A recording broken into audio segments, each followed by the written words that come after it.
તો મિત્રો આજે માર્કેટ ગેપ અપ ઓપનિંગ આપી અને ત્યારબાદ જે આપણે નો ટ્રેડિંગ ઝોન કીધેલું હતું એને રીટ્રેસ કર્યું અને ત્યારબાદ રીટ્રેસ કર્યા બાદ 15 મિનિટનો જે ટ્રેડ સેટઅપ છે એ બનાવ્યો અને ત્યારબાદ નીચે ગયું. તો આજના દિવસમાં સાઈડ બેઝ પણ બેરિશ માર્કેટ જોવા મળ્યું. સાઈડ બેઝ એટલે કે જે કાલનું ઝોન હતું ત્યાં ત્યાં રહ્યું. તો વિડીયોની શરૂઆત આપણે કરશી કાલે કઈ રીતે ટ્રેડ કરવો એની સાથે. તો ફર્સ્ટ આપણે જોશું ઓઆઈ ડેટા. તો ઓઆઈ ડેટા મિત્રો તમે લોકો જોવા જાઓ તો ઓઆઈ ડેટાની અંદર તમે લોકો જોઈ શકો છો રેઝિસ્ટન્સ બન્યું હોય 24,200 હોય અને સપોર્ટ બન્યો છે 24,000ના લેવલે. કેવડો સપોર્ટ છે તો કે કોલ સેલ થયેલા છે 20 લાખ, પુટ સેલ થયેલા છે 43 લાખ, મતલબ કે ડબલ સપોર્ટ બનેલો છે પુટ સેલર તરફથી. પુટ સેલર મતલબ કે બુલ લોકો. તો સપોર્ટ બન્યો હોય 24,000, રેઝિસ્ટન્સ છે 24,200 નો. એટલે તમારી જે કાલની આપણી રેન્જ હતી એ આપણને રેન્જનો ખ્યાલ જ આવી ગયો શું કે 24,000નું જે લેવલ છે એ સપોર્ટિંગ એરિયા તરીકે કામ કરશે ને રેઝિસ્ટન્સ હવે કયું થઈ ગયો 24,200નું, મતલબ કે આ જે એરિયા જ્યાં માર્કેટ બંધ થયું ત્યાં રેઝિસ્ટન્સ. તો કાલનું જે નો ટ્રેડિંગ ઝોન એને ડિલીટ કરીએ. તો આજના દિવસમાં શું સિચ્યુએશન થઈ એ સમજો. તો તમે કહો કે બે બાજુ એસએલ ખવાનો હતો કે નહીં. ફર્સ્ટ આપણે જે ઉપરનો ટ્રેડ છે એટલે હવે કાલનું એનાલિસિસ આજના દિવસ આરે કમ્પેર કરીને સમજીએ કે કઈ રીતે ટ્રેડ બનતો હતો. તો ફર્સ્ટ ગેપ અપ ખુલ્યું એટલે આપણો પ્લાન શું હતો જો ફ્લેટ ઓપન કરીને બે ગ્રીન કેન્ડલ બને તો તેજી કરાય. તો એ થઈ ગયો. શું આપણો પ્લાન હતો કે 24,400 તો દિવસનો હાઈ ક્યાં સુધીનો હતો એક્ઝેક્ટલી 24,400નો. એટલે આપણો જે ટાર્ગેટ હતો ને 24,400નો એ ગેપ અપ સાથે જ હિટ થઈ ગયો. એટલે આપણા પાસે શું પ્લાન રહીએ ભાઈ સવારના પોરમાં તો કે ડાયરેક્ટલી માર્કેટ ગેપ ફિલ કરે. જો હવે તેજીનો રૂલ શીખડાવી દઉં, કોઈ પણ ટ્રેન્ડ ચેન્જ થાય અથવા કોઈ પણ ટ્રેન્ડ કન્ટિન્યુ થાય તો એમાં એક જ વસ્તુ કામ કરે બ્રેકઆઉટ અને રીટ્રેસ. તો આ બ્રેક આઉટ આ બ્રેકઆઉટ કેની સાથે થયું તો કે ગેપ અપ સાથે. મતલબ કે આ જે ઝોન હતું જ્યાં કન્સોલિડેટ થયું એક આગલા દિવસનું ગેપ અપ હતું ત્યારબાદ કન્સોલિડેશન હતું ત્યારબાદ ગેપ અપ થયું. તો આ બ્રેકઆઉટ ગેપ અપ સાથે થયું તો એ રિટ્રેસમેન્ટ થવું જરૂરી થાય. રિટ્રેસમેન્ટ થાય અને ત્યારબાદ જો ડેનો હાઈ બ્રેક કરે 24,400 તો એ તેજી કન્ટિન્યુ કરે. જો એ બ્રેક નથી કરતું તો એ નોર્મલી જે ઝોન હતું ને એ ઝોનની અંદર લિક્વિડિટી લેવા માટે પાછું આવી જાય. તમે અહીંયા સુધીનો ટાર્ગેટ રાખીને ડાઉન સાઈડનો ટ્રેડ પ્લાન કરી શકો. આજના દિવસમાં આ રીતે ટ્રેડ પ્લાન બનતો હતો. મેં એક સેલિંગ પોઝિશન ઓપન રાખેલી છે. હવે એ કાલના દિવસમાં મોર્નિંગમાં આપણો પ્લાન એક્ઝિક્યુટ થઈ જાય તો પ્રોફિટ બુક કરીશ તો પ્રોફિટ દેખાડીશ, લોસ બુક કરી તો લોસ દેખાડીશ. બટ મેઇન વસ્તુ આખા દિવસમાં હું એક્ટિવ નહોતો, લાસ્ટ મુમેન્ટ ઉપર હું એક્ટિવ હતો. ત્યારે જ આ જે રિટ્રેસમેન્ટ થયું આમાં મેં ટ્રેડ લીધેલો હતો. હવે કાલે તમારા લોકો માટે કઈ રીતે ટ્રેડ બનશે એની વાત કરીએ. બટ એની પહેલા અહીંયા શું તમે લોકો કરી શકો એનું ડિસ્કસ કરીએ. કારણ કે ઘણા લોકોને એવું હતું કે ભાઈ અહીંયાથી લો બ્રેક થાય તો પ્રીવિયસ ડેનો જે ગેપ ફિલ છે આ પ્રોપર ગેપ ફિલ થાય 24,070 સુધી અને ટાર્ગેટ આપણને 24,000નો મળે. મતલબ કે આજે સેકન્ડ આપણો ટ્રેડ પ્લાન હતો એક્ઝિક્યુટ થાય તો આપણે અહીંથી જ આને લઈએ આગળ. તો આપણે કેન્ડલ વાઇઝ વાત કરીએ તો ફર્સ્ટ કેન્ડલ આપણે આ રેડ જોતી હતી લેવલ બ્રેક કરે ત્યારે આપણને આ રેડ કેન્ડલ મળી ગઈ. એનો લો બ્રેક કરવાવાળી કેન્ડલ હતી એ આ છે, આ કેન્ડલ આપણને મળી ગઈ. ત્યારબાદ તમે લોકો એને ટ્રીટ કરી શકો કે ભાઈ એસએલ હિટ થયો તો કે યસ આને તમે એસએલ હિટ તરીકે ગણી શકો છો. એમાં કાંઈ ખોટું નથી ભાઈ. આપણે 44 પોઈન્ટનો એસએલ લીધો એ એક્સેપ્ટ કરવામાં સારી વાત છે. બટ હવે વાત કરીએ માની લો કે એસએલ લીધો અને ઘણાએ ટ્રેડ ન કર્યો હોય તો હવે નેક્સ્ટ દિવસની વાત કરીએ કે કાલ કઈ રીતે ટ્રેડ કરવો. તો રેઝિસ્ટન્સ 200નું હોય તો આપણને ખબર પડી ગઈ કે અહીંયાથી આ ઉપર જાય એમ નથી. સો હવે જે આ ઝોન છે એને થોડુંક લાંબુ કરી દઈએ.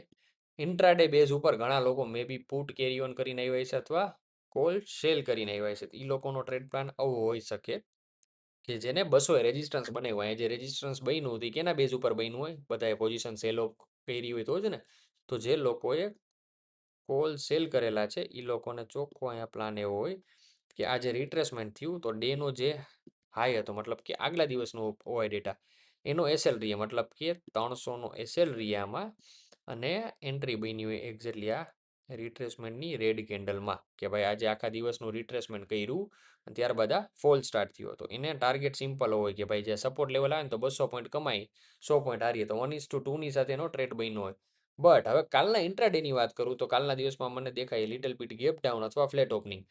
જો ગેપ ડાઉન નથી થતું ફ્લેટ ઓપનિંગ થાય તો કઈ રીતે ટ્રેડ કરવો એનું ડિસ્કશન કરીએ. શોર્ટ પોઝિશન આ એરિયા બ્રેક થાય મતલબ કે 24,100 બ્રેક થાય અહીંયા દોરીને દેખાડું છેટે. આ જૂનો જે છે આ લોકોનો પ્લાન એ સાઈડમાં રહેવા દે.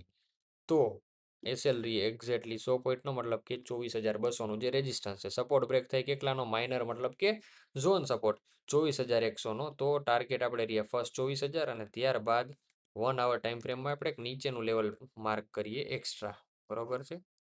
કે જે સ્પાઇક વાળું છે જે છે 23,900નું, બરોબર. એટલે આ પ્લાન આપણે એક્સ્ટ્રા રાખી શકીએ ફ્લેટ ઓપનિંગ સાથે. સો સિમ્પલ અને પ્લાનિંગ વાળું એનાલિસિસ છે. નિફ્ટીનું ટ્રેડ કઈ રીતે કરવો જોઈએ તો કે 10 વાગ્યા બાદ ટ્રેડ મળશે તો ટ્રેડ કરવાનો. વન વે સવારમાં જતું રહીએ તો રિટ્રેસમેન્ટ પછી ટ્રેડ કરવાનો રહીએ. આમાં ખબર ના પડે તો નીચે છે આપણી ટેલિગ્રામ ચેનલ, એ ફોલો કરી લ્યો. અહીંયા એક્ઝેક્ટ 9 વાગે માર્કેટના લેવલ્સ અને પ્લાન અપડેટ થતો હોય છે. જે લોકો વિડીયો નથી જોઈ શકતા એ ટેલિગ્રામ ગ્રુપમાં જોઈન રહે ને તો એને એક્સ્ટ્રા બેનિફિટ થઈ જશે. સો ડાયરેક્ટ વાત કરીએ એના પછી બેંક નિફ્ટીની. તો બેંક નિફ્ટીમાં તમે લોકો જોઈ શકો છો 1 આવર ટાઈમ ફ્રેમમાં બેંક નિફ્ટીમાં શું છે કે ભાઈ આ સપોર્ટ એરિયા છે. બટ આપણે શું કીધું હતું કે આપણા માટે એન્ટ્રી બેંક નિફ્ટીમાં 55,400 55,500નું બ્રેક થાય પછી જ આપણે બનશે. આ ગેપ અપ 2 દિવસ જે ખુલ્યું બરોબર છે, આ ટોટલી હું આને બુલ ટ્રેપ જ ગણીશ, બરોબર છે. જે ન્યૂઝ જે કેવું હોય કીએ, માર્કેટમાં ક્ષમતા નથી ઉપર જવાની. નિફ્ટીને ધ્યાનમાં રાખતા કહું તો નિફ્ટી આપણું ઓલમોસ્ટ ખોટામાં ખોટી રીતે ઉપર જવું હોય ને તો મેક્સિમમ આ 500 અને એના પછી ધરારથી ઉપર જવું હોય તો 24,800 સુધી, ત્યારથી અગેન બેરિશનેસ પકડી લેશે. બેંક નિફ્ટીની વાત કરીએ તો બેંક નિફ્ટીમાં શું ભાઈ મેક્સિમમ અહીંયા 57,200 કદાચ ઉપર ખેંચે તો ત્યાંથી પછી પાછું નીચે આવી જવું જોઈએ. કારણ કે માર્કેટમાં સ્ટ્રોંગ સપોર્ટ હજી બન્યો નથી અને આખું ટ્રેડિંગ યર છે એટલે આમાં લોંગ વ્યૂ બનાવશું તો વચ્ચે એક ન્યૂઝ મસ્કરી કરી જાય. સો ઇન્ટ્રાડે બેઝ ઉપર જ પ્લાન કરો કારણ કે ટ્રેડિંગ અત્યારે બહુ મસ્ત રીતે પ્રોફિટ કમાઈને દે એવા દિવસો ચાલે છે. તો બેંક નિફ્ટીમાં સિમ્પલ આપણો જે પ્લાન હતો એ જ ફોલો બરોબર કરવાનો કે જે આ લેવલ છે તો એનું પ્રીવિયસ લેવલ બ્રેક થાય એટલે કે 55,000 મંદી સ્ટાર્ટ કરવાની અને આમાં મોટી મંદી મળશે બેંક નિફ્ટીમાં 55,500 વાહ 500 અને 400 બરોબર. અહીંયા પાંચ પાંચડા લખીએ તો વધારે મસ્ત લાગે. પાંચ પાંચડા જોવાની મજા આવે. સો ડાયરેક્ટલી આ ગોલ્ડની વાત કરીએ તો ગોલ્ડનું એનાલિસિસ આપણે કીધું હતું કે અહીંયા જે લોકોને એક્ઝિટ કરવી હોય, જે લોકો લોંગ કરીને બેઠા હોય એના માટે આ સારો એરિયા છે. સ્ટીલ લોંગ માટે વિચારતા હોય તો મેં જે મેક્સિમમ લેવલ કીધું હતું અહીં સુધીનું છે. Silver as it is silver, આ એક પ્રિડિક્શન્સ કરવું હોય તો અહીંયા આયરો એર કહી દઉં મેક્સિમમ આ યર સિલ્વરની કદાચ કેપેસિટી 3 લાખથી ઉપરની નથી, બરોબર. એટલે 3 લાખ ઉપર સિલ્વર આપણું ના જાય. ફોરેક્સમાં બિટકોઇનની કેની હમણાં વાત આપણે નહીં કરીએ. આપણું જો ફોરેક્સમાં આ ગોલ્ડ ઊભું હોય તો મેક્સિમમ 5,000 ગણીને હાલો વિધિન 15 ડેઝની અંદર આ જોવા મળી જશે ટાર્ગેટ આપણો. તો બસ બેંક નિફ્ટીનું આજનું આજ એનાલિસિસ હતું. મળીએ નેક્સ્ટ વિડીયોમાં. જય હિન્દ, જય ભારત.